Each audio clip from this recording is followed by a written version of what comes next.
Baik, bismillahirrahmanirrahim. Assalamualaikum warahmatullahi taala wabarakatuh. Apa kabar semuanya penonton-penonton kita di sesi podcast Duduk Dulu Bah. So hari ini kira-kira mau 5 episode sudah.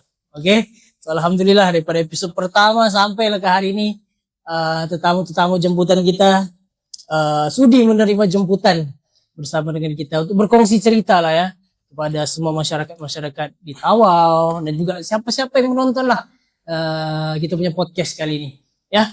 Jadi sekali lagi saya mengucapkan ribuan terima kasih kepada semua penonton karena sampai ke hari ini sentiasa memberikan support, suggestion, cadangan kan, siapa lagi mau dipanggil dan sebagainya. Ya terima kasih saya ucapkan. Jangan lupa untuk like lagi, share lagi, follow lagi account Facebook Tawau Kini, YouTube channel Tawau Kini. Itu kita sama-sama berkongsi sedikit banyak cerita. Baik, jadi pada hari ini tak tahu lah, bagi saya sendiri sangat-sangat istimewa. Bukan kaleng-kaleng lah, bukan kelengking-kelengking oleh orang kan, hari ini punya tetamu jemputan. We are very honored untuk dengan kehadiran beliau. Insyaallah dengan perkongsian yang akan dikongsikan hari ini bukan biasa-biasa. Kalau boleh sediakan buku nota. Kan sebab banyak poin insyaallah yang akan dikongsikan yang berguna untuk kita semua hari ini. Jadi hari ini istimewa ya, sebab kali ini tetamu kita ini bukan biasa-biasa. Kali ini kita ada Datuk. Oh, Datuk apa? Saya perkenalkan sekarang ini, Datuk Sabran. Apa kabar Datuk? Alhamdulillah, kabar baik. Sehat Datuk ya? Sehat walafiat. Busy Datuk ya?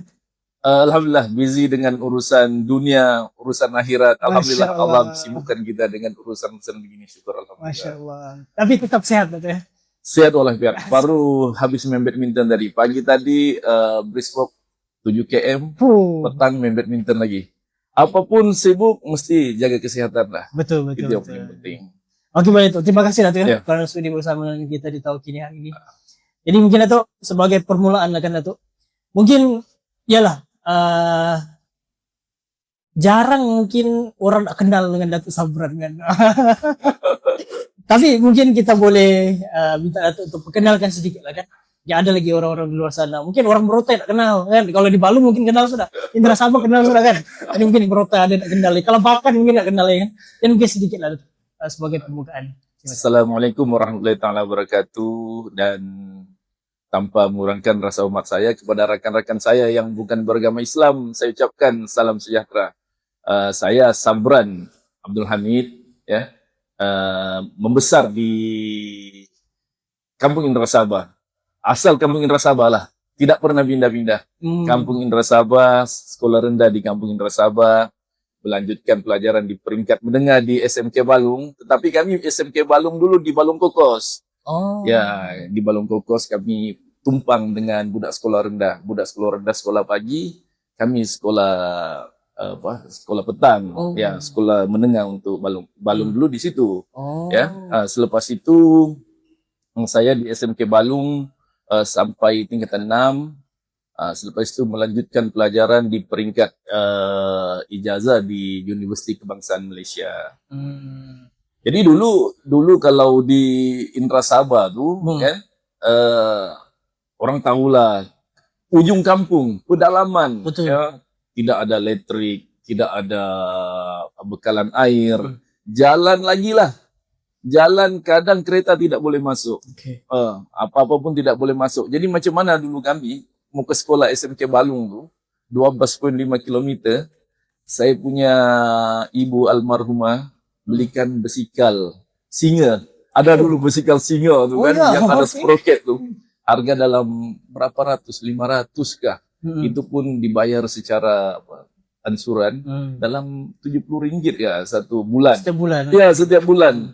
Itu pun orang tua kerja nelayan, ya di Indra Sabah tahu lah kan orang tangkap ikan bilis apa semua. Itu pun kadang orang tua pun susah membayar, ya betapa susahnya dulu di Indra Sabah. Ikan bilis ada, tapi dulu ikan bilis harga baru RM2, RM3, RM4. Sekarang ikan bilis berapa? RM20, RM30 1 kilo. Sudah jauh beza lah.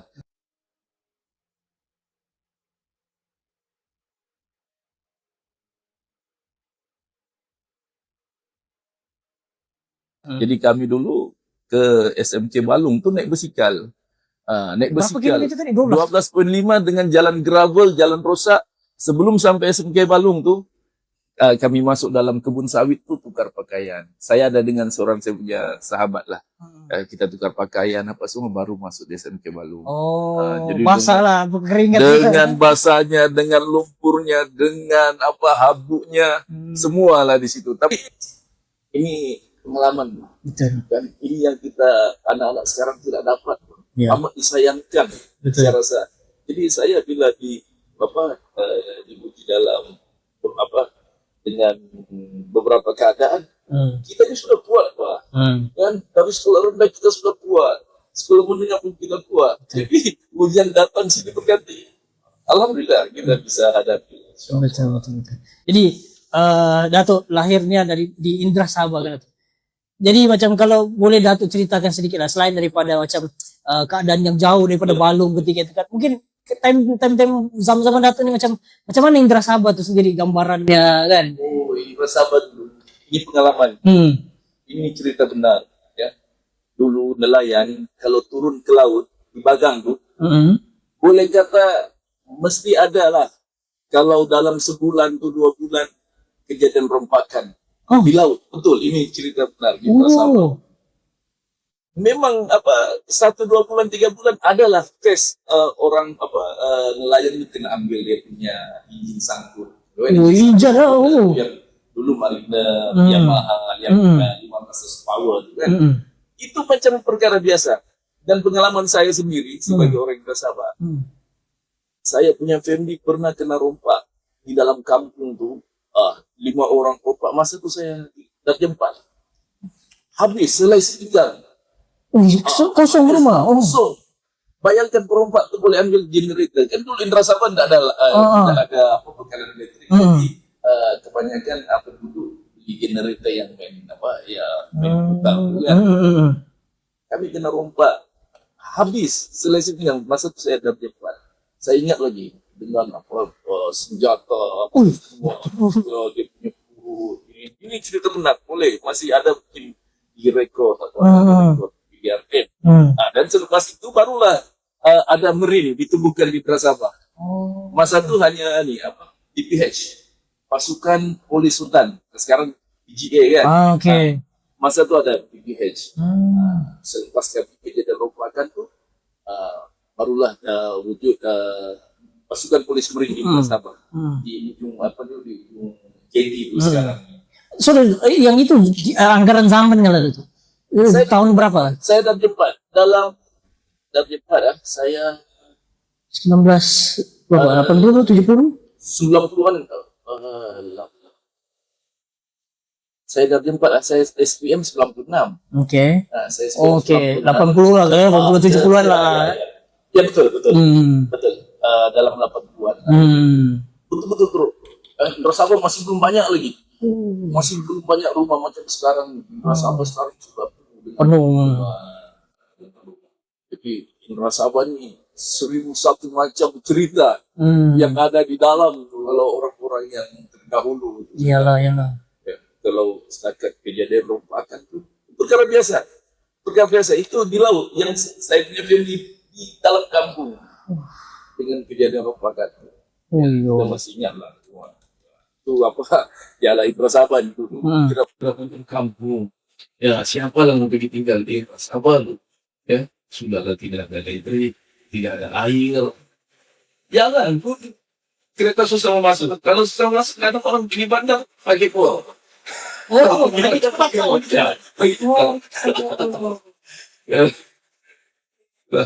Ada kenangan dulu lah di Indra Sabah. Sekarang Indra Sabah alhamdulillah. Macam mana terjadi kembangan Indra Sabah? Alhamdulillah, Indra Sabah antara pengekor ikan bilis terbesar di Sabah. Mungkin di Malaysia antara yang paling berkualiti. Di Semarang di Indra Sabah. Ya, jadi Indra Sabah inilah bermulanya Bagang di sana. Bagang alat menangkap ikan bilis. Ya. Di Indra Sabah yang bermula dan orang Indra Sabah itu ke Itas. Orang Indra Sabah ke bahagian Pantai Barat Tengah buat Bagang. Yang dipanggil orang Indra Sabah. Asalnya dari situ. Atau di sebalik Indonesia dulu tidak ada magang di tempat itu di Indonesia. Yang dipanggil untuk buat magang di sana kepakaran orang Nasabah. Cara proses ikan bilis juga kepakaran orang Nasabah. Jadi orang Nasabah ini amat bermanfaat nih di Indonesia, bermanfaat di seluruh Sabah ini. Maksudnya satu dalam 1.000 orang punya kebakaran. Bagaimana buat magang tidak menggunakan apa generator, apa mesin, apa semua yang selam apa semua itu yang yang diimpor. Kadang orang diimpor. Kadang orang diimpor. Semua orang bersama nih. Satu kebakaran orang boleh melihat keadaan arus. Sebab di magang tidak semestinya terus cucuk saja ditancapkan di situ, tidak sembarang. Orang mesti tengok keadaan arus. Sebab bila arus kuat, macam mana ikan boleh diangkat naik ke atas kan? Mesti dia punya tersangkut di batang limbung tu. Itu yang inilah dia punya Nasabah. Dia punya dia punya value ni. Sekarang mana-mana ada magang. Di tasnya, di bahagian kecik, banyak Bognawan sana. Semua ada magang. Itu semua daripada Nasabah. Di Indonesia itu di Sungai Nyambung, di Kalimantan Utara pun ada magang. Yang ke sana tu orang Nasabah yang diikut kebakaran orang. Kebakaran orang. Oke, so kalau macam tadi kita cerita pasal magang itu, tempat untuk bina magang dia ada kriteria yang selain harus tadi kan mana saja sendiri boleh Banyak kriteria yang diambil kira aliran arus contohnya kan dengan kadang magang tengok kamu buat di mana di kawasan yang bawah tu batu tidak ngam kan sebab pandang dia melibatkan pukat bila pukat yang tidak boleh naik ke atas harus kencang pukat tu akan ditolak ke tiang macam mana mau naik dia pasti dia mesti akan sakit di tiang tu macam tu jadi banyak kriteria lah yang digunakan untuk mendirikan magang. Lepas tu tengok kawasan juga ikan bilis ni bukan semua satu jenis ikan bilis semua kan tengoklah kalau kita bercerita tentang bilis punat ikan bilis lain kan lain bangsa asal lain jenis Intrasabah lain sebatik Indonesia pun lain jadi ini pun antara kriteria yang kadang diambil kira oleh para nelayan untuk mendirikan magang apakah di kawasan itu musim angin kencang dia akan kita lihat kawasan itu. Kalau kita mungkin orang akan pindah ke kawasan. Ya, sebab kita ada angin monsun angin daripada arah selatan, daripada utara. Jadi mereka ambil kira semua. Macam itu. Right. So tadi kita cerita masalah kejadian-kejadian yang wabah gitu. Sekarang ni sebagai warga ataupun penduduk yang asal dari Nasabah, macam mana dapat melihat perkembangan Nasabah itu sendiri?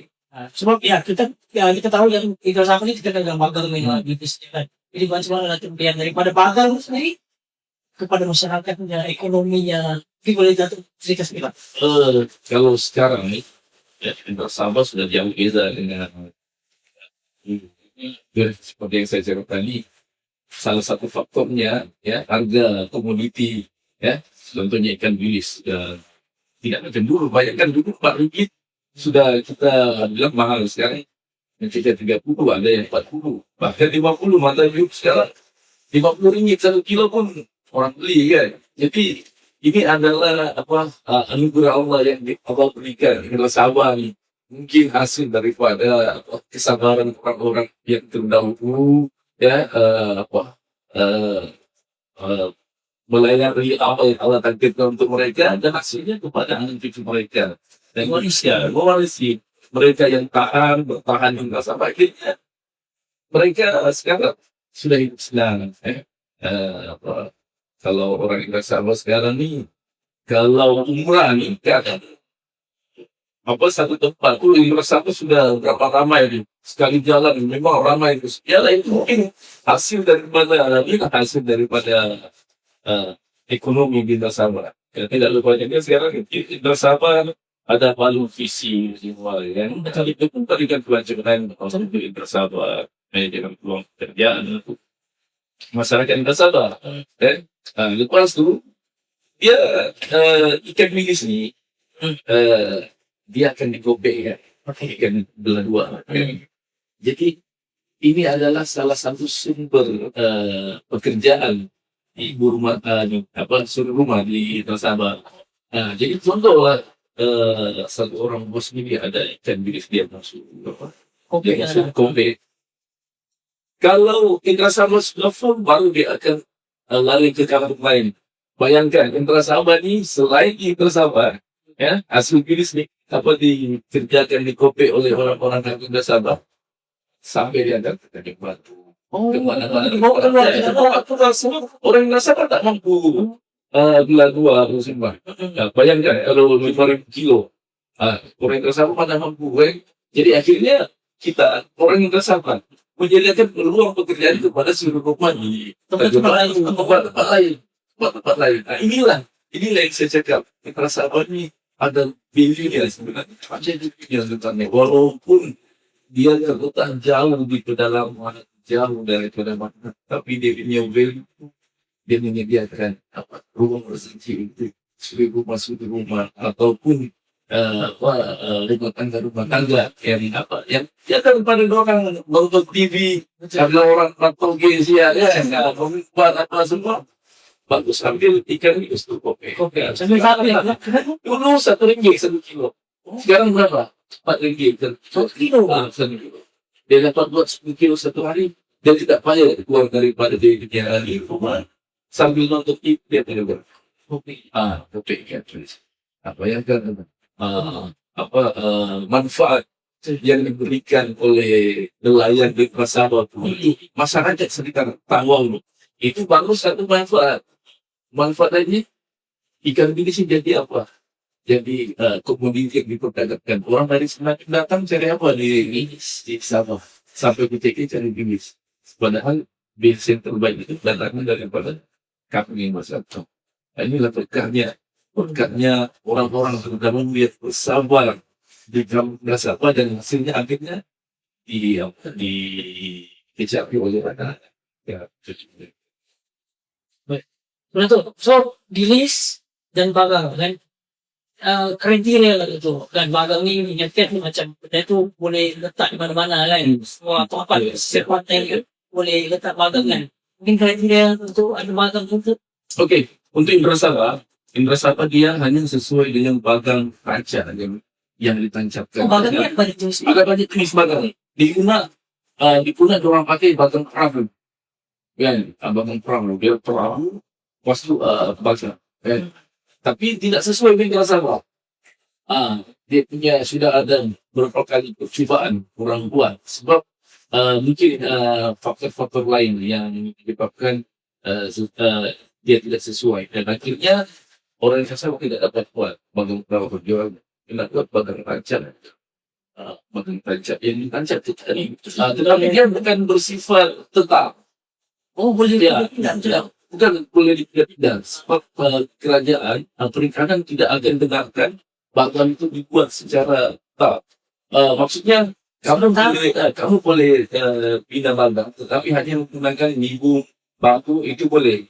Tapi kalau kamu pasang pailik dia sampai 20-30 tahun itu tidak boleh. Kami pakai besi yang simen itu tidak boleh. Maksudnya dia pembinaan sementara masyarakat. Kalau tidak, ada orang yang dibuat bagetin pakai pairing semua pakai simen sampai 10 tahun 20 tahun pun bagan tidak boleh rubah oleh angin. Tetapi bagan ini setahun kadang dia rubah sudah. Kadang 2 tahun sudah rubah kalau angin ikan. Dan itulah dia punya. So untuk macam best sebenarnya itu terpilih segala tu. Yeah. So untuk potong sekali lah macam prosesnya tu lah dari awal sampai dan jadi ekspor. Okey. Di sini kenapa polis Sabah ni dia jadi first quality mungkin di Malaysia pun orang buat English Sabah ni dia punya saing kita tidak tahu bilis ni dia ibaratnya tingkat yang tidak bertulang, Pak. Ada tulang kecil sih, Pak, ya. Lepas itu semua dia punya daging, dia tidak ada sisi apa, ada sisi ini baru macam mana kita nampak bilis ini kan. Jadi bilis nih, rahasianya rasa boleh apa boleh kualiti macam itu. Sebab wilayah yang tinggal sahabat, tangkap bilis, proses di laut, jemur di laut, keringkan di laut, baru bawa ke darat. Tempat lain, ada tempat lain dia buat macam ni. Dia tangkap di laut, dia proses di darat. Jadi dalam perjalanan daripada laut, dari bagat ke darat, ikan ini sudah dia punya apa, kualitas sudah berubah. Disebabkan darah sudah keluar daripada bilis itu. Inilah yang apa salah satu rahsia. Kenapa itu? Orang sekarang cakap, kenapa Inggris sama yang ini? Ya, sebab itulah salah satu dia punya rahsia. Ikan bilis masih lompat-lompat sudah masuk dalam besen yang berprosesan direbus. Dalam keadaan begitu segar, lompat pun rebus. Sudah rebus, sedia untuk diterimkan. Inilah salah satu sebabnya. Bergantung mempengaruhi. Pengaruh besar ikan bilis dia kalau ikan bilis proses di darat, kita akan nampak ikan bilis yang perutnya akan besar. Dia punya bilis keras. Kan? Jadi lihat orang bilang, kenapa bilis ini dia Thailand dia biasanya itu kalau indra sapa dia lembut, dibuat apapun sesuai. Kalau kadang kita makan keras ikan bilis ini, sebab salah satunya cara prosesnya. Ya. Jadi kalau macam benda tu diekspor kadang-kadang macam mana kita cari pengekspornya atau macam mana? Ataupun ada bantuan dari kementerian kampung. Kalau untuk bilis lah ya, bilis indra sapa. Sekarang saya rasa sudah tidak mencukupi untuk diekspor ke luar negara. Ya, memadai untuk supply pasaran Kota Baru, Sabah, pasaran Sarawak, dan ada juga di atas juga. Ya, ada di atas untuk pengetahuan saya ada satu company pengendalian kargo. Ya, ramai lah kalau saya orang-orang di Sabah yang tahu lah, khususnya ramai di kalangan peniaga menggunakan sertifikat natal itu 1 minggu 3 kali hantar daripada Sabah ke Semenanjung ikan bilis, amplangnya apanya semua yang merasaskan ikan lah, food stuff lah yang lagi kan. Dia sedikit 3 kali hantar ke Semenanjung, itu yang ke Semenanjung, seluruh Semenanjung ya, bukan di KL saja, kita seluruh Semenanjung kita hantar. Ada yang diantar ke Kinabalu, hantar ke Sarawak. Ini tengok manfaatnya. Daripada kampung terpencil. Kampung terpencil.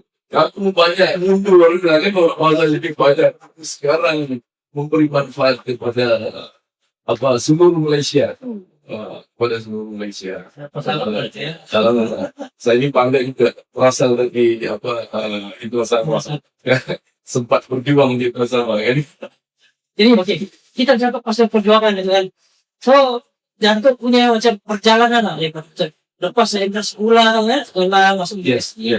Jadi macam mana Datuk jadi seorang yang macam berkecimpung dalam perniagaan, bisnis dan sebagainya. Kita boleh cerita saya. Ya, saya macam ni. Lepas daripada belajar, saya sebenarnya ada offer masuk universiti. Tapi saya beritahu saya punya orang tua, saya minat bisnes, saya minat perniagaan memang. Saya beritahu saya punya mak, saya macam tak mau sambung belajar. Tapi saya punya mak beritahu, kalau kau tidak mau sambung pun, macam mana? Maksudnya dia beritahu begini, kamu tidak sambung dulu. Balik dari universiti, kamu mau perniagaan itu berkurang daripada kamu lah. Jadi saya pun akur lah. Saya akur dengan kepada orang tua. Itulah selepas sekolah menengah saya sampai belajar di UKM. Tapi di UKM itu saya berniaga juga. Memang jiwa berniaga. Jiwa peniaga. Lepas itu jiwa berjuang ada lah di dalam diri. Kan? Jadi saya suka mencabar diri saya. Di UKM itu saya pernah kerja sebagai tukang speaker di. Oh, kita Ini masih study. masih tadi di Sendang dulu sebutlah hotel apa yang saya tidak pernah pergi kerja, Marriott Hotel, Renaissance Hotel, apa saya pernah jadi KD Pro apa semua. Sebab saya memang jenis macam apa, tidak tidak mau bergantung dengan orang tua, ya. Bayangkan, eh, saya saya boleh beli motor.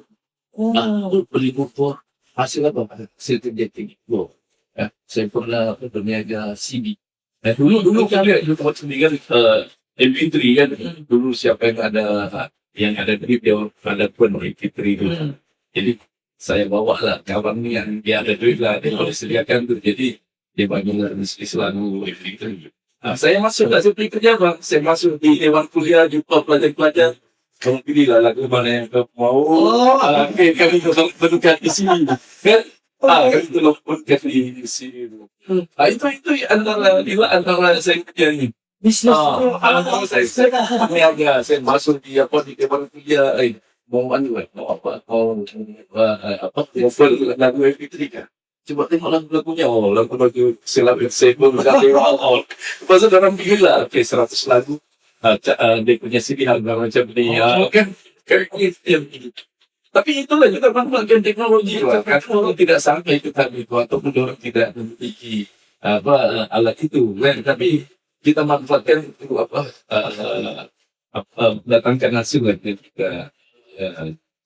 Kami memang jenis sebuah punya ni, jenis sebuah punya orang di universiti. Kita kalau tak ada duit, kalau tidak ada duit, ini tidak tidur. Dulu di UKM dulu, saya tinggal di Sungai Tangkas. Saya sudah duduk luar lah. Di atas saya ketemu di UKM itu banyak ubi yang hutan juga. Itu kalau kami tidak ada duit, dicabut ubi. Di HP. Ambil, kalau datang itu betapa lagi. Kalau kawan-kawan tengok, kan banyak juga. Tapi inilah kita terjadi. Tapi yang jadi ini. Bila kau keluar dari universitas, Allah, kita punya bekalan. Kau jago berniaga. Saya ini berapa kali jago lah berniaga. Saya pernah ada ciulan, pernah ada apa. Tapi sampai ke konsep ini. Aku tengok kau jatuh berniaga tidak pernah aku tengok. Ada orang biar jatuh berniaga dia opportunity stress. Saya tidak. Kami ni dari sekolah rendah lagi sudah memang terbiasa dengan cabaran-cabaran sampai di universiti masih lagi kami cabar diri kami macam mana kita ini. Jadi saya lepas universiti, ya, selepas universiti apa yang saya buat? Ya, saya berniaga ikan bilis di pasar Filipin dulu. Pasar Filipin dulu tu kan. Itu saya pintu ikan bilis supply dengan penjual pasar Filipin itu. Ketika itu kawan-kawan pakai diktai juga. Dulu senang bang. Mau jadi cikgu masih terbuka ruang pekerjaan. Tapi saya rasa kita kena explore ni. Jangan kita macam kita berfikir kita sudah selesai dengan keadaan ni. Jadi bila saya masuk dalam universiti pertama yang saya buat apa? Saya mesti buat berniaga di ikan bilis. Dan antara orang yang pertama berjaya ekspor ikan bilis ke Sarawak, saya rasa saya. Waktu itu belum ada lagi zaman Facebook, WhatsApp, apa semua. Saya sudah bertahun-tahun sudah hantar ke Sarawak, ke Kuching apa saya punya ikan bilis. Jadi banyak kita punya sudah masa itu kalau kita ini agak mana? Ini agak ke Sarawak. Kita sudah bangga melintasi negeri. Dulu permainan apa? Kita nama bangga lah kita. Mana jual? Tapi kita sudah sampai di Sarawak. Masa itu kita belum berjaya dalam misi pasar. Alhamdulillah hari demi hari kita dapat temu semua. pasaran semuanya. Oh, memang Jadi itulah dalam dunia agama kadang orang tanya, kalau orang dia dunia agama, kan, orang kuat, orang sudah kasih lihat dirinya sebenarnya. Oh inilah adalah ada sudah dapat sama. Kau dunia agama pilih dapat sarapan yang sudah ada di situ. Contohnya, sebenarnya itu bang kita ini ada Allah yang menentukan keadaan macam saya. Mungkin saya tidak boleh sampai di pasar tahu, tapi ada kawan ambil ikan dengan saya, dia boleh sampai lagi pasar tahu ini.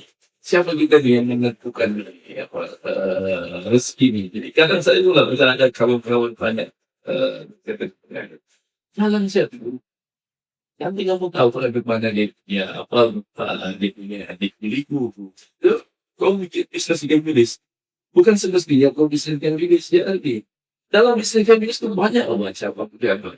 Macam saya lah awal-awal saya bisnis bisnis.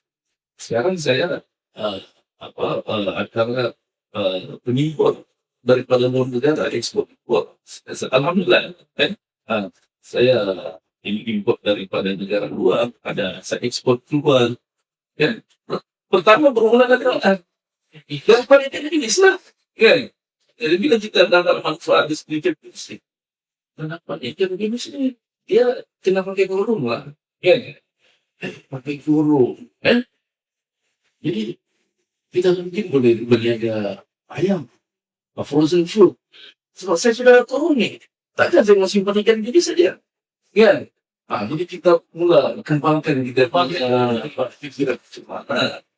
Dan ini sih kita tidak boleh berpikir di baik di satu dalam kota, kita tidak berpikir di luar kota. Inilah yang kita mau bang, yang budak-budak Gen Z ini kalau boleh explore lagi. Sekarang teknologi sudah termaju, kami terhad gitu sih. terhad.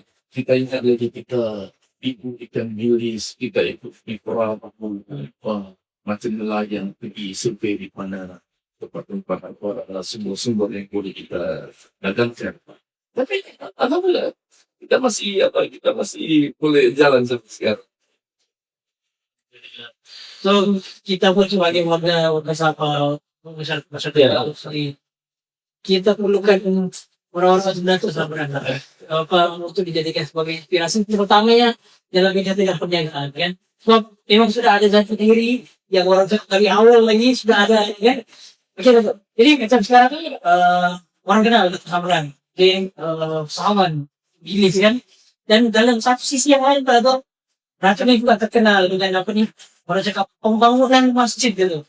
Kan, jadi kita pun macam, saya pun kalau nak silap first time pada tu ni, first time nampak kan, waktu di Indah Sabah lah, masjid Indah Sabah. Awal masjid. Jadi macam mana Datuk boleh terfikir untuk macam yalah menutupkan satu masjid, tapi yang spesial itu tanpa bantuan daripada kerajaan. Kan? Jadi itu hasil inisiatif sendiri warga kampung Paspadia. Mungkin aku boleh cerita dulu lah warga pengalaman untuk yang masjid dan masjid. Jadi Al-Muhajir ini sebenarnya dulu dia saya saksikan juga dibinanya Masjid Al-Muhajir yang lama. Dulu yang kayu kan yang usang. Saya ini dipanggil untuk ganti yang usang tuh. Jadi Apa yang sama? pindah sedikit ke atas. Cuma berdekatan lah, pindah sedikit ke atas. Jadi saya saksikan pada masa itu saya punya bapak almarhum bapak saya dilantik sebagai pengurus pertama masjid itu sebagai ketua pembangunan masjid itu. Jadi saya nampak orang-orang terdahulu yang nelayan dengan kemiskinan yang mereka boleh buat masjid Al-Muhajir itu tanpa bantuan kerajaan negara. Kita nih yang Allah bagi rezeki tiba-tiba membuat masjid meminta dengan kerajaan.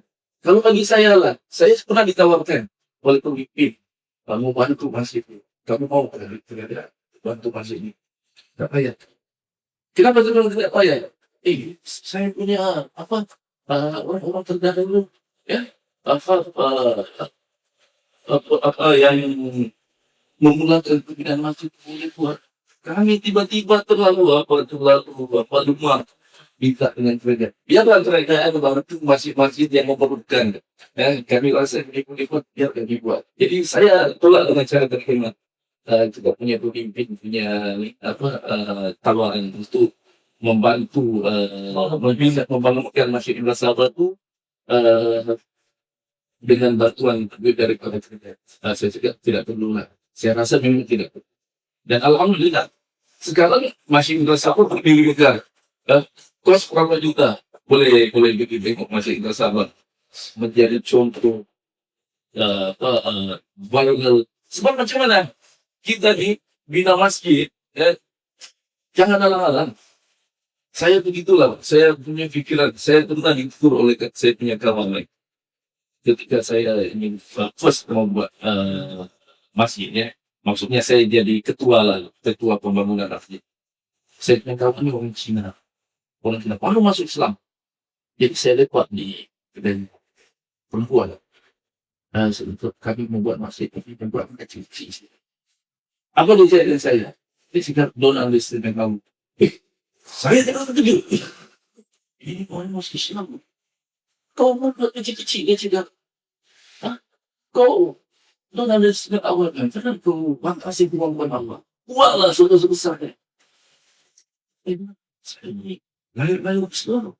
Masa saya was-was lagi dengan kemampuan Allah ni. Kan? Jadi itulah, bila saya diamanahkan di Negara Sabah, yang saya beritahu masyarakat di Negara Sabah, bila diorang panggil saya, kamu kena teruskan ni. Saya cakap, okey, saya dari Belanda, saya bantu. Tidak, mesti kau yang ketua pembangunan. Kau kena teruskan legasi kau punya bapa. Sebab kau punya bapa lah yang memulakan pembangunan masjid yang lama ni. Kau yang teruskan. Kami mau kau yang teruskan. Takkan tempat lain kau boleh bantu. Di sini kau punya kampung ni kau tidak boleh bantu. Jadi saya rasa tercanggung. Jadi saya panggil masa tu malam tu saya panggil orang-orang yang saya tengoklah tu pakai ikan bilis lah. Kita panggil. Okey, bila orang begitu semangat betul kan membuat masjid itu rasakan yang maju ini. Saya ada satu kuat. Ini biasalah kita orang bisnes kan. Kita kena ada satu modal. Kami panggil ibu duit lah. Ibu duit yang kita kumpul hasil berpangan kita. Okay. Jadi saya panggil orang tersebut. Saya panggil beberapa orang. Kamu datang ke rumah lah. Okey, saya bilang kamu ni mau buat masjid ya? Ya, mau buat. Kalau kamu mau buat masjid, mau minta dengan orang, jangan minta dengan orang. Saya tengok kamu punya pengorbanan ini malam. Ini saya punya ni. Sebab saya tengok kamu punya duit inilah yang kamu korbankan malam ini yang akan saya gunakan untuk cari untuk bagi yang lain. Ini satu tips lah mungkin kalau mungkin boleh digunakan. Sebab kita ni, kita berniaga ni, kita mesti ada connection bah. Ada penjiwa yang kita antara yang kita mau buat ni dengan diri ya. Ini yang kita kenali, bukan setakat buat saya mau buat ni. Saya tidak begitu. Saya kumpul orang sahabat. Okey, saya tahu malam ni kamu tidak ada duit. Kamu tidak ada duit. Tapi saya mau kamu mengaku saja. Kamu boleh bagi berapa? Bayangkan malam tu saya boleh 50,000 lebih. Satu malam. Di Negara Sabah. 50,000 lebih. Saya kumpul satu malam. Tapi saya tidak dapat kumpul duit juga. Tapi diorang berjanji dengan saya. Kamu, berapa? Pakcik berapa? Saya 5,000. Kamu, pakcik berapa? Saya 10,000. Kamu berapa? Ini toke ini berapa? Saya boleh kumpul 50,000 lebih dalam satu malam. Jadi saya begitu orang. Okey, ini ada duit 50,000 lebih. Saya tidak dapat lebihnya. Tapi ini janji kamu kan? Nanti saya akan tunggu kamu pagi dengan saya. Tapi ini duitlah yang akan memulakan bangunan masjid. Tengok pengorbanan orang. Jadi berkahnya tu.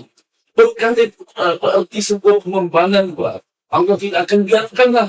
Saya rasa Allah tidak akan biarkanlah masjid ini tidak siap. Ini pengorbanan orang ini mungkin dia lebih perlu di tempat lain. Tapi oleh kerana kita membuat masjid ini dapat. Untuk yang lain itu saya korbankan inilah. Bukan berkah dari Allah keturunan dari sini. Jadi masih merasa tidak pernah berhenti pembangunannya sehingga siap. Sehingga siap. Oh, tidak ada tetangga. Tidak orang tetangga sekalipun. Duit datang dari mana arah orang. Ada yang jual di ikan ini. Saya tidak ada. Saya tidak ada duit. Tapi inilah saya punya ikan ini sekarang. Kami apa? Memperjuangkan. Jadi inilah yang saya kadang sedih lah bila saya ingat sebuah perjuangan. Tapi kita kena menjiwai ini. Ada connection antara pelima sebelum saya minta dengan orang luar nih, orang di luar bersama sembang untuk bantu kita punya masjid nih, saya mau kamu punya pengorbanan dulu saya dapatkan. Jadi orang terus betul-betul ada yang tidak ada duit diantar dengan saya. Jadi saya lihat kamu tolong jual lah. Di fitnya itu kamu kasih masuk di masjid. Ini yang saya selalu menanyakan. Itu dia nih, masih asal. Ketika masih asal mau dibina, kawan-kawan pikiran membuat-buat sudah kan. Semua memang selalu keperluan di tempat sawit. Sebuah pekan, sebuah bandar, tidak ada masjid. Jadi apa yang kita lakukan? Kita sewa bangunan kedai, tingkat atas. Orang sholat sampai 3 masjid. Satu waktu kedai banyak kita nggak mau dibahagi lagi ruang sholat jemaah lelaki perempuan. Satu waktu kedai siap 3 atas mana buat tempat luput. Jadi dulu dia di tempat sawit itu orang sholat sip. Sip 1 sudah Assalamualaikum, keluar ini masuk dari sip kedua. Jadi ini keperluan sangat mendesak nih. Orang betul-betul perlu nih masjid. Tidak ada masjid juga di taman sawit ini. Jadi saya panggil kawan-kawan yang kobar gini, kamu di depan meja bulat lah, depan restoran meja bulat yang 10 orang itu saya panggil saya kawan-kawan sini semua. Oke, sebelum kamu buat masjid saya mau kamu korban dulu. Saya mau kamu punya pengorbanan dulu untuk masjid. Saya tidak akan minta dengan orang-orang kawan-kawan di luar selagi kamu tidak ada tuan. Tidak akan guna juga. Kita mau tapi tidak korban. Alhamdulillah dengan cara ibu masih terasa tidak pernah berhenti sampai siap juga. Padahal kosong tidak ada kita pindah. Jadi saya inilah yang kita dalam meja bulat ini yang terkumpul di meja bulat ini. Inilah ibu duitnya Masjid Al-Aqsa. Alhamdulillah sampai sekarang Masjid Al-Aqsa berdiri megah. Alhamdulillah Masjid Al-Muhajirin berdiri megah hasil yang kita punya tata cara. Kita di orang-orang tua dulu kemudian yang berniaga dia punya dia betul-betul dia jiwa ini apa yang dia buat. Maksudnya kalau dia buat dia sudah tengok ke depan dia sudah berjaya dan dia sudah berjaya nih dia buat nih. Jadi inilah yang kami coba yang saya coba terapkan dalam pembinaan masjid dan alhamdulillah Masjid Al-Muhajirin sampai pengurusi Dato' Bengan yang pengurusi Masjid Bandaraya Lintas datang melawat dan tengok dia punya mihrab apa semua. Sebab apa? Kita mau buat lain dari yang lain. Dulu orang buat masjid kubah steel. No, kita mau lain dari yang lain. Walaupun kita di kampung paling pedalaman di ujung kampung apa semua. Biarlah Masjid Al-Muhajirin menjadi sesuatu pada masjid lain. Alhamdulillah kita buat kubah daripada enamel kita panggil yang berwarna-warni ini. Sekarang masuk masjid lain sudah mulai bertanya nih semangat gimana membuat. Kita sudah mulakan. Jadi kalau bertanya nih apa merasa banyak menjadi contoh lagi dengan masjid lain sampai mengurusi Masjid Bandaraya Likas Batang. Pergi melawat di masjid. Kadang orang Batang bayarkan itu. Itulah kita dalam buat institusi agama dan pembinaan institusi agama buat sekolah masjid. Itu yang satu lah yang saya don't underestimate Allah lah. Saya tersilap betul di situ. Saya membuat yang kecil. Jadi sekarang nih kalau saya dibagi amanah oleh orang, saya memang tidak alang-alang lah. Saya mau buat yang paling bagus lah. kamu buat itu bagus. Jangan bilang orang yang penting ada begini ya. Kita tidak akan begitu, Pak. Ini rumah Allah, Pak. Kita mau bantu keselesaan dengan orang yang sholat apa semua, kan? Eh, Kenapa kita pikir agama kita mau miskin kayak? Dulu lah kalau macam itu dulu orang bikin masjid buat begini, lepas mau tambah lagi ini. Jadi apa jiwanya tuh macam inilah. Kita mau sekarang kan anak-anak muda ya kalau boleh dapat amanah buat masjid buat apa? Buat ini baik, masjid keselesaan. Biarlah orang apa luar tuh tengok Islam, wah Islam memang luar biasa, ya kan? Gitu kan? Jadi dia tuh peringkat awal pembinaan masjid ini mungkin berapa tahun Bang? Agak awal-awal sendiri. Kalau masih dirasa ya, masih terasa besar. Kita punya kos sekarang lebih 2 juta. Sebab kita dapat tanah wakaf, dia sok. Cerun. Jadi macam mana kita mau buat? Jadi kita banyak buat mimpi, kasih langkah anak, keluarga semua. Jadi itulah, awal-awal mungkin dalam 1 tahun lah. 1 tahun, siapa tidak silap, tidak 1 tahun. Kita sudah pakai. Kita sudah pakai masjid. Memang tidak rugi. Kita berjuang. Kita berjuang sampai dia boleh digunakan untuk selan. Ya. Sekarang berapa tahun Bang masjid tersebut? Indra sama saja pasti berapa ya? Pastinya lebih tua masuk Al-Ansar dari Al-Muhajirin. Oh, Ya, Al-Ansar belum dibuat. Tapi kalau dari segi pembinaan awal, dari zaman-zaman ini yang masuk kayu Al-Muhajirin sudah ada. Cuma kalau yang masuk baru ini, kita buat Al-Ansar dulu. Baru kita buat Al-Muhajirin, kita satu. Yang gitu. Ya, baik. So, mungkin pengungsian daripada itu sendiri ya kan. Macam orang-orang yang macam tempatnya perlukan masjid atau semua kan. Antara tips kan itu selain daripada kita kena korbankan dulu apa-apa yang ada datang yang ada orang-orang terdekat yang ada masjid selain daripada itu. saya begini, ini saya punya pandangan pribadi lah ya. Minta maaf lah kepada alim ulama, kawan-kawan. Bagi saya, tidak semestinya pengurusi masjid itu ya, daripada orang agamawan. Kita boleh bagi peluang kepada orang-orang bisnis, kan? Jangan pengurusi masjid. Sebab kenapa? Saya macam orang peniaga dia boleh nampak value, apa value yang boleh dikeluarkan daripada kawasan. Dan contohlah Masjid Al-Ansar. Masjid Al-Ansar, kita nampak apa dari Masjid Al-Ansar boleh jadi. Ya. Maksudnya begini, value Masjid Al-Ansar bukan sahaja ada sembahyang sebenarnya. Masjid Al-Ansar ini akan jadi pusat ekonomi di kawasan itu. Dan kita telah buktikan, dan kita sudah menuju ke arah itu lagi. Sudah dekat. Sekarang Masjid Al-Ansar, anak-anak karya sebulannya masih Al-Ansar lebih. Ada tahlil apa pikiran PJK Al-Ansar kan apa yang kamu sediakan masih ini sediakan. Jadi dan sekarang Masjid Al-Ansar kita dalam proses apa? Kita mau masjid tidak gentar. Tidak itu kita membantu masjid-masjid lain. Kita sudah ke arah itu. Kawan-kawan masjid lain kita sudah pelan-pelan bantu. Jadi bila perancangan kita berjaya nanti, ya, kita mau masjid ini bukan satu tempat orang sedekah saja. Satu tempat masjid ini pula yang bantu di masjid yang lain. Institusi yang lain, kan? Mungkin masyarakat juga kita boleh bantu.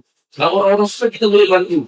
Ya, ini kita sudah mulai lakukan di Al-Ansar. Al-Ansar dalam proses ya laundry.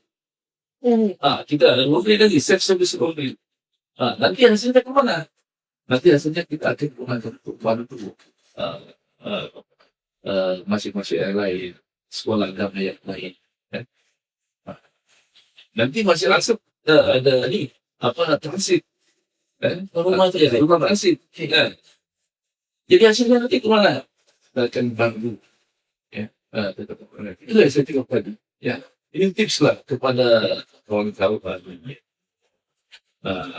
terlibat dalam apa amanah-amanah pendidikan. Pasti masuk tinggal berdiri, coba cari orang yang paling potensi, kasih naik ke masjid.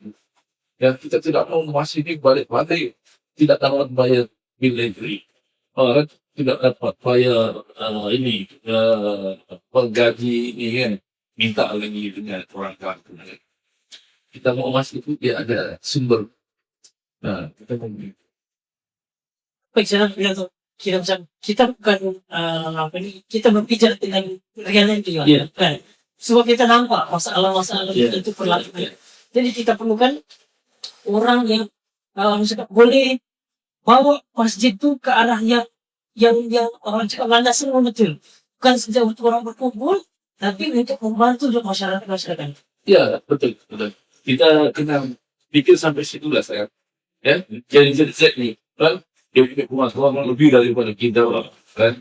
Jadi, dia orang sekarang nih harus pikir macam mana masih di tempat orang tuh boleh boleh menghasilkan uh, pendapatan. Ya, bukan tuh bayar bil siapa? Dan janganlah untuk bayar bil. Kami nih, Intra Sahabat, masih Intra Sahabat, sampai sekarang masih menolak bantuan daripada kerja. Sampai sekarang sampai sekarang dalam proses pembinaan dewan terbuka. Dewan terbuka buat kita bawah buat kelas di atas dewan terbuka. Sebab dia cerun kan, jadi buat lebihan. Nah, jadi kita sudah berapa persen pembinaan? Kita tidak memberikan duit daripada ya, kita mau buat sendiri, kita membuktikan kita boleh buat dan kita gitu biarlah perhatian bantu tempat-tempat yang lainnya sepatutnya dibantu. Kita ini boleh masih boleh yang tidak jalan. Itu yang saya pikirkan. Jadi Indra Samba memang pengurusi masjid itu saya pikir jalan terus, jalan terus. So mindset begini bukan semua orang ada di situ. Itulah itu yang saya cakap.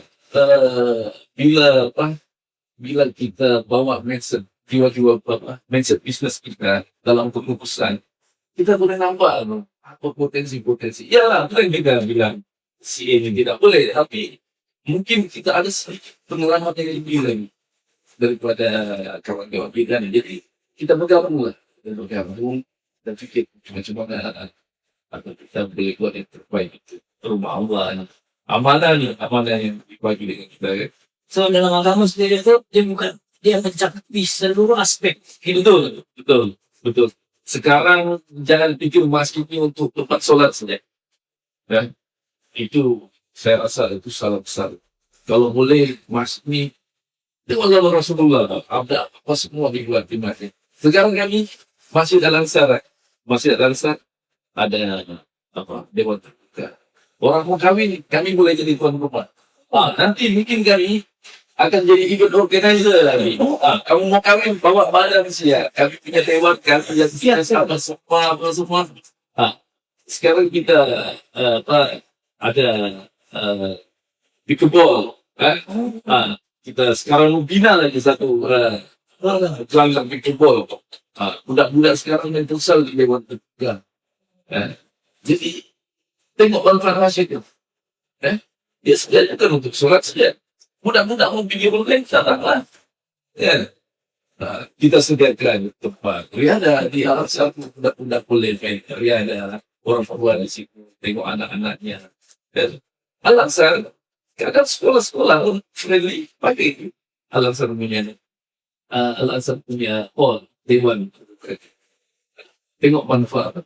Ini boleh jadi tempat masukan, boleh jadi tempat perkawinan, apa-apa lagi ya, apa-apa yang kita rasa boleh. Pusat community, ya. Mungkin nanti Al-Ansar kalau siap kita punya rumah transit, kita akan buat lagi dewan, mimpi. Jadi kan, Kita nampak orang nampak. Iya kan?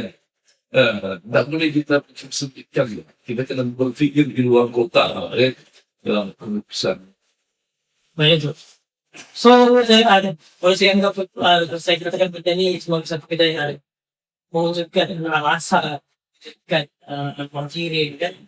Dan dalam tahun lepas itu, Datuk telah dipilih untuk menjadi salah seorang penerusi bagi pembangunan untuk sekolah agama negeri. Jadi mungkin boleh Datuk ceritakanlah pengalaman, macam mana kita approach, siapa yang approach, macam mana rasa macam Datuk cabaran ke mana ke, mungkin Datuk boleh di sini. Ya, first bila saya dipanggil untuk jadi pengurusi, saya tidak nampak sebenarnya benda yang boleh percaya. Sebab benda yang sudah berapa tahun orang sudah mulakan. Sudah beberapa pemimpin lah yang kita tahu di situ akan ada sekolah agama. Tapi tidak ada kan. Tapi saya ini jenis suka cabaran kan. Walaupun benda itu saya nampak tidak boleh, saya kata tak apalah, saya cuba lah. Tapi hari demi hari, waktu demi waktu, sehingga titik terang di sana nampak. Saya beritahu saya punya jadi alasan. Benda ini macam tidak boleh. Saya tidak nampak benda ini boleh jadi. Tapi apapun saya jalan saya. Tapi hari demi waktu, titik terangnya nampak. Wah, ini boleh jalan nih. Sehingga masa itu pertemuan pertama saya dengan yang orang ketemu di sana. Di situ saya betul mulai insya Allah boleh jadi. Cuma ya dengan hal-hal yang ada kita kena hadapi. Jadi begitulah saya kalau keluar dari rumah atau urusan agama saya memang sebabnya. Ya Allah ini saya keluar atas urusan agama. Apa yang jadi dengan saya, sama ada saya kemalangan agama, saya serahkan dengan Allah. Ya, iyalah kita menyebutkan ya dari balut di awal saja kita begini, kita balu apa semua. Itu semua kita punya kita yang harus kita hadapi. Jumpa toko ini, jumpa toko itu. Jadi kita semua ini. Tapi ini satu pengalaman lah. Pengalaman yang berharga bagi saya yang terkenal saya lah ya dalam hari yang puasa itu dia ada sedikit perbezaan sebenarnya dengan saya terlibat dengan masjid perpindahan masjid orang ini panggil sakuran dia ada pengalaman dan pindah masjid mungkin dia boleh jadi gunakan di ya saya boleh gunakan tapi dua perkara yang berbeza lah yang saya nampak. Tapi pengalaman yang di sini sekarang di Assam tuh. Sekarang saya boleh gunakan lagi di tempat lain.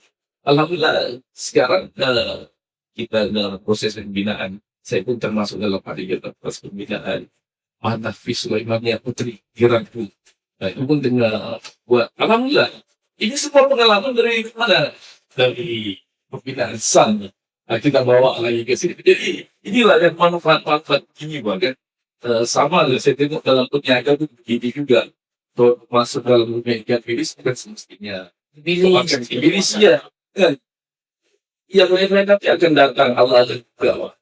Contohlah kawan mungkin peniaga bilis tapi dia ada peniaga lain. Dia punya kawan ada peniaga lain. Nah selama kami boleh besar itu semua bercabang. Sama lah juga dengan binaan. Sekolah contohnya bila kita masuk di proses pembinaan kita nampak jalan-jalannya alhamdulillah kita boleh manfaatkan di pembinaan yang lain ya jadi macam untuk saya ini alhamdulillah kata kawan-kawan jadi macam oke kita ini di mana ya di sini sebab kita ada pengalaman nih kegagalan dari yang ini ini jangan gawat tidak dapat nih ini jalannya nih gitu tunjuk jalannya gitu Jadi Datuk, kalau macam Datuk lihat sendiri lah, kepentingan SAN itu sendiri. Sebab sebelum ini kita tengok 30 tahun di sekolah di tempat yang lama kan. Dan akhirnya tahun lepas ada satu bangunan yang baru. Dan kita tengok di situ juga ada inspiration dengan teknologi dan macam mana nanti. Jadi begini, SAN ini memang penting. Ya, sekolah agama di Palu untuk saya rasa amat memerlukan lah orang di Palu. Bukan orang Palu lah, orang Palu ya nanti kita mau buat satu pusat pendidikan agama di Palu. Alhamdulillah kita dalam proses menyiapkan development plan. Siap saya development plan itu, kita akan jalan terus. Jadi sekarang SAN kita menyediakan AI teknologi, bukan AI macam ChatGPT. Ya, saya pergi melawat di negara China, satu college itu. Budak-budak dari jadinya pasukan pelajaran dari Tadika sudah didekatkan dengan AI. Sampailah itu menemukan diploma dalam college. Saya depan mata saya sendiri belajar sudah sampai buat chip. Depan mata sendiri, orang sudah buat chip AI. Bukan chip GPT saja. Inilah kita lihat. Dia orang sudah boleh buat apa? Pertanian pintar. Pertanian pintar macam mana? Lori ini sampai di tempat itu yang sudah dipasang chip. Lori itu akan buat kerja yang sudah diprogramkan untuk dia. Lepas itu dia maju. Okey. Dia sudah programkan contoh lah. Warna merah adalah buah masak.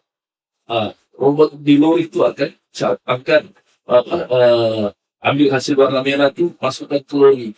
Okey, dalam chip sini lagi, okey, di sini buah itu harus diturunkan. Pelajar yang buat depan mata saya. Jadi ini yang kita mau sebenarnya, yang kita mau bawa di SAN Balu ini. Walaupun mungkin ada orang bilang apa ini, tapi inilah proses. Ini adalah prosesnya kan. Kita bersabarlah dengan proses ini.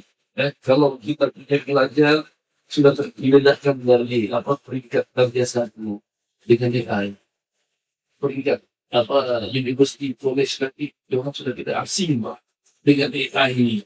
Dan biarlah budak-budak yang belajar agama yang pemulakan, kalau tidak kita tawarkan di peringkat pertama, kita tawarkan di peringkat sekolah agama SAN ini. Dan untuk pengetahuan juga kita bicara dengan pihak insyaAllah SAN apa semalam itu akan diintegrasikan. Maksudnya budak-budak belajar perdagangan dan S1. Lepas itu pertama dia akan sambung dengan agama. Dia manfaatnya. Baik, sekarang dari kota SAN ada juga ini perancangan untuk bukan bagi semangat. Ya. Mungkin kita boleh berikan sedikit update lah. Ya, itu sekarang Master Plan sudah ada. Kita dalam proses untuk menyiapkan development plan. Dan saya juga sudah berjumpa dengan Chairman pengurus Sawit Kinabalu, Dato' Al Mubarak. Dan beliau juga positif untuk bersama-sama dengan kita. Jadi kita tinggal tunggu development plan. Dan kita akan bincang lagi dengan pihak Sawit Kinabalu. Kita bilang SMAN dan Universiti Islam di bumi Sabah akan ada di tahun insyaAllah. Kita doa-doa rekan-rekan di luar sana ya. Doakan semoga nantinya tahu ada satu universiti Islam. Ya. Awalnya kita sudah bincang dengan UAE kan. Ya, perancangan kita meminta UAE apa universiti Islam yang boleh dibuka di situ nanti insyaAllah. Jadi cabangan nanti balik. Sejauh mana Datuk melihat macam semua college industri ini kan boleh membantu masyarakat tahu untuk sabar nanti. Ya, jadi itulah bila kita aplikasikan AI ini, bila kita terbuka, kita mungkin dalam proses nanti buat AI pertanian. Dan nanti kita tengoklah macam mana. Sebab bila tengok benda ini, bila kita cerita begini, kita rasa apa yang dicerita daripada betul lah AI pertanian ini. Perikanan. Tapi saya pernah dibawa melawat ke negara China. Yang memang sudah membuktikan. Saya nampak sendiri bagaimana pertanian itu AI itu dalam pertanian. Saya nampak dengan kepala mata saya sendiri bagaimana robot bekerja dalam sistem pertanian, sistem penanaman pertanian. Tapi ialah bila saya seperti ini, orang semua bilang apa nih cerita harus juga lah kan.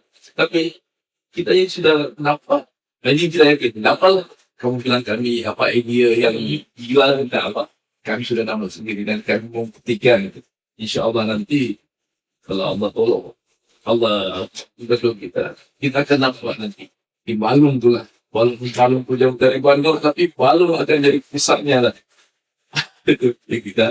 Baik Datuk. Sepanjang obrolan Datuk ini banyak cerita-cerita inspirasi sebenarnya. Iya.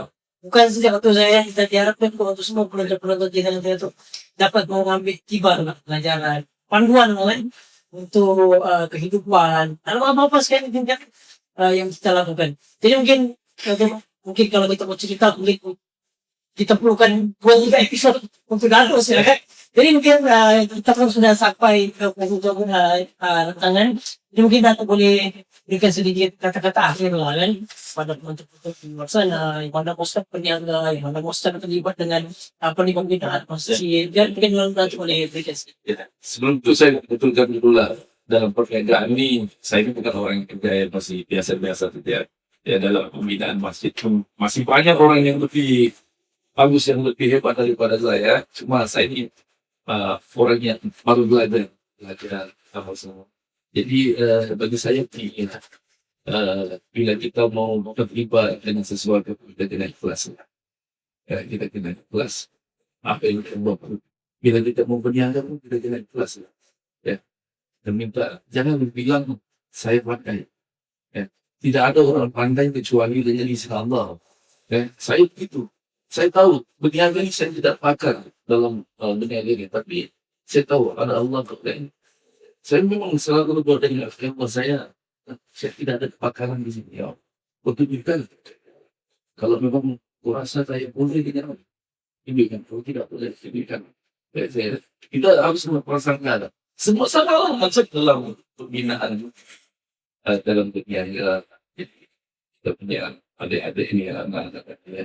Kena kuat bila masuk dalam dunia perniagaan. Jangan tengok perniagaan ni, tengok ada orang sudah sukses kan di situ tiba-tiba ayah ada sudah nanti buat. Ini yang kita kena ambil, kena ubah. Sebab konsep kita menengok rezeki ini sudah salah. Kita sudah nampak salah dalam menilai konsep rezeki ini. Rezekinya Allah yang bagi bah. Dia boleh bagi, dia boleh tertarik. Ya. Begitulah kita jalan saja. Ya. Contohlah saya berniaga frozen food. Kalau saya pikir, saya tidak perlu buat berapa banyak company besar yang sudah stabil ya, di daerah Tawau. Bukan di daerah Tawau, di Malaysia pun biasanya di Tawau. Tapi saya tidak peduli yang itu. Saya rasa Allah yang akan bagi rezeki. Kita masih boleh jalan. Jadi itulah. Pertama, ikhlas. Ikhlas artinya tidak mengharapkan sesuatu daripada apa yang kita perjuangkan. Macam saya lah. Ya, saya terkejut dapat PGDQ. Jadi saya bagi tahu sebenarnya kawan. Ya. Kamu rasa kalaulah saya kuat, saya terlibat dalam pembinaan masjid ataupun sekolah agama ni, kalau saya ada niat untuk dapat PGDK, kamu rasa PGDK dapat PGDK itu masih pun dapat siap ya? Saya rasa tidak, sebab niat sudah tidak betul. Jadi kita lihat kalau rezeki ini mau datang, ya nggak ada datang dengan apa cara yang apa tidak sakit-sakit lah, ya. Tak payahlah mengejar ini, saya mau buat ini macam supaya pemerintah tengok siapa saya, nanti saya akan. Tidak perlu begitu. Kita ikhlas ya, sebab bila sudah ada timbul perasaan macam itu, memang akan gagal saya rasa. Sebab kau sudah tidak ikhlas kau ada yang lain dalam perjuangan ini. Yang saya begitulah, kadang kawan-kawan pun saya kasihatkan. Yang saya ini bukan orang politik yang terlibat politik. Ya, kalau masuk politik jangan terlampau bijak, nanti kau kecewa kalau tidak santai saja. Kau ikhlas saja. Kalau tidak datang, itu saja rezeki yang Allah bagi. Saya rasa juga lah dalam nilai kehidupan kita. Baik, terima kasih Datuk. Ya. Kerana sudah bersama dengan kita di podcast dulu ya, Ya. cerita-cerita, cerita.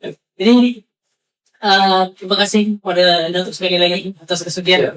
Sebelum itu saya mau ucap terima kasih juga dengan tahu ini. Ini sebenarnya Salam ini saya punya idol. Saya tidak akan lepaskan dia ini. Dia saya punya salah satu EJJ. Saya punya EJJ dalam pembinaan SMAN nanti dengan universiti. Jadi itulah bila dia jemput saya tidak apa. Saya kena datang juga. Ini Salam punya ini. Jadi kamu kini punya tuntutan ini kita datanglah. Ya terima kasih banyak lah. Saya datang ini bukan sebagai orang bilang sebagai satu contoh. Cuma saya datang ini ingin berfungsi sedikit pengalaman yang saya ada. Ya kalau rasa boleh dimanfaatkan ambil. Kalau rasa tidak sesuai jangan ambil. Ya, saya ini bukan orang yang handal dalam bidang apa. Saya ada jalan saya dan serahkan itu Allah. Baik, terima kasih untuk sekali lagi atas kesediaan yang selalu menjadi tahun ini. Baik, cerita-cerita dari yang macam Datuk cakapkan tadi, boleh kita jadikan sebagai pengajaran dan pedoman. Sebab, yalah, macam anak-anak muda sekarang ni, advantage-nya kita sebab kita ada platform-platform untuk podcast kan. Untuk orang-orang yang sudah lalu jalan kan, berkongsi cerita kan. Jadi untuk memudahkan perjalanan kita dan sebagainya. Dan kami sendiri pun di tahun ini, orang cakap kita mengambil inisiatif platform ini, orang cakap botol ini untuk kita gunakan dengan sebaik mungkin. Kita kongsi cerita, kongsi mana-mana ikut kapasiti kita kan untuk untuk berikan bantuan kepada masyarakat di luar sana supaya mendapat pedoman dan sebagainya. Jadi terima kasih sekali lagi kepada Datuk Sabran atas kesediaan dan kepada semua penonton-penonton. Diharapkan dapat sedikit sebanyak pengajaran lah daripada cerita-cerita kita tadi. Dan semoga ada lagi episode-episode yang akan datang bersama dengan siapa itu kita nantikan. Kita tengok siapa lagi yang sudi untuk bertandang ke podcast kita di tahun ini. Jadi terima kasih kepada semua penonton-penonton. Jangan lupa like, share, follow, komen siapa lagi cadangan-cadangan kamu yang akan bersama kita di tahun ini. Jadi itu saja daripada saya.